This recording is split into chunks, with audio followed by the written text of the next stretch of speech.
नमस्कार।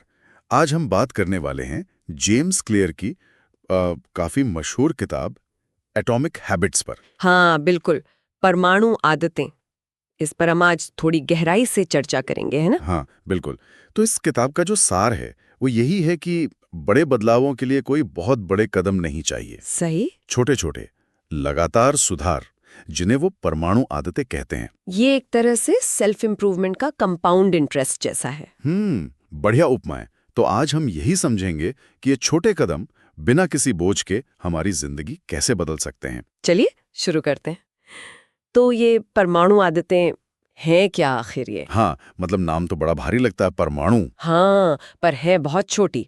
जैसे रोज बस एक पेज पढ़ना या एक पुशअप। अच्छा। इनकी ताकत इनके साइज में नहीं, बल्कि इनकी कंसिस्टेंसी, मतलब निरंतरता में है।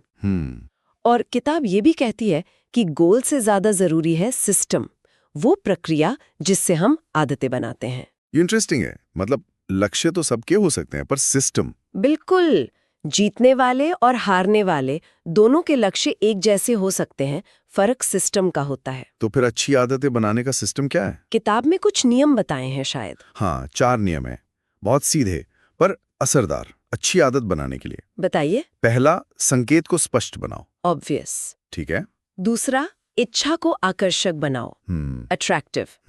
तीसरा, जो करना है यानी प्रतिक्रिया, उसे आसान बनाओ, इजी। ओके।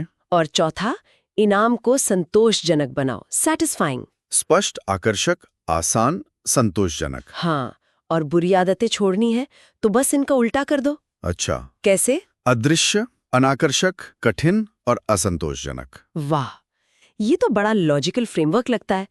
इसके पीछे कोई साइकोलॉजी है? मतलब ये काम क्यों करते हैं? हाँ, अच्छा सवाल है। ये सीधे हमारे ब्रेन के हैबिट लूप से जुड़ते हैं। Habit loop? हाँ, संकेत, फिर तीव्र इच्छा या क्रेविंग्स, फिर प्रतिक्रिया यानी जो हम करते हैं, और फिर इनाम। ये चारों नियम इसी लूप के अलग-अलग हिस्सों पर असर डालते हैं। अच्छा। जैसे आसान बनाना शुरुआत की मुश्किल कम कर देता है, बिल्कुल, जो अक्सर सबसे बड़ा रोड़ा होता है। समझ गया। और वो एक और चीज थी नोट्स में, पहचान आधारित आदतें, आइडेंटिटी बेस्ड हैबिट्स। वो क्या है? वो बहुत महत्वपूर्ण कॉन्सेप्ट है। एटम क्लेयर कहते हैं कि आदतें बदलने का सबसे टिकाऊ तरीका है अपनी पहचान बदलना। पहचान बदलना मतलब आउटकम या परिणाम पर फोकस करने के बजाय इस पर फोकस करें कि आप किस तरह का इंसान बनना चाहते हैं। उदाहरण के तौर पर? जैसे ये सोचने के बजाय कि मुझे 5 किलो वजन कम करना है, ये सोचें कि मैं एक स्वस्थ इंसान हूँ।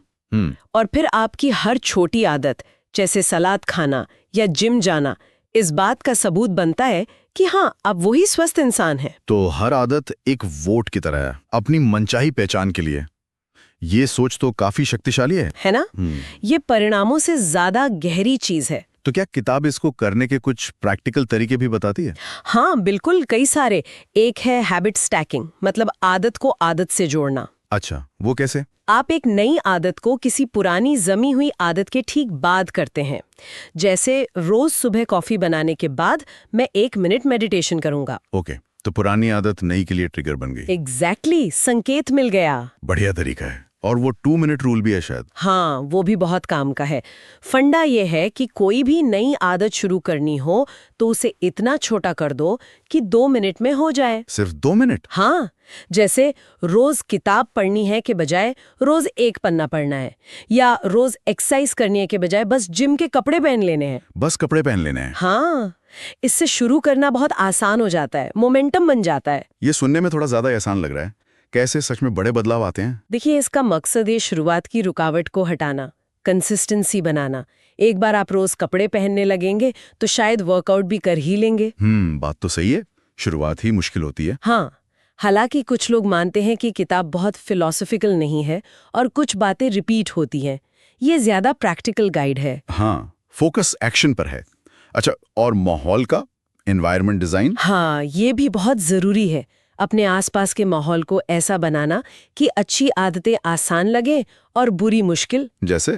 अगर रात को पढ़ना है तो किताब तकिए पर ही रख दे। ओके। या अगर चिप्स कम खाने हैं तो घर में रखो ही मत। हाँ, ये तो कॉमन सेंस वाली बात है, पर हम ध्यान नहीं देते। बिल्कुल, माहौल को अपना साथी बनाना। और अपनी प्रोग्रेस ट्रैक करना, वो भी जरूरी है ना? हाँ, बहुत मददगार। कैलेंडर पर क्रॉस लगाना या कोई ऐप यूज करना, इससे मोटिवेशन बना रहता है। किताब कहती है एक दिन चूकना ठीक है, पर लगातार 2 दिन चूकना मतलब एक नई बुरी आदत की शुरुआत।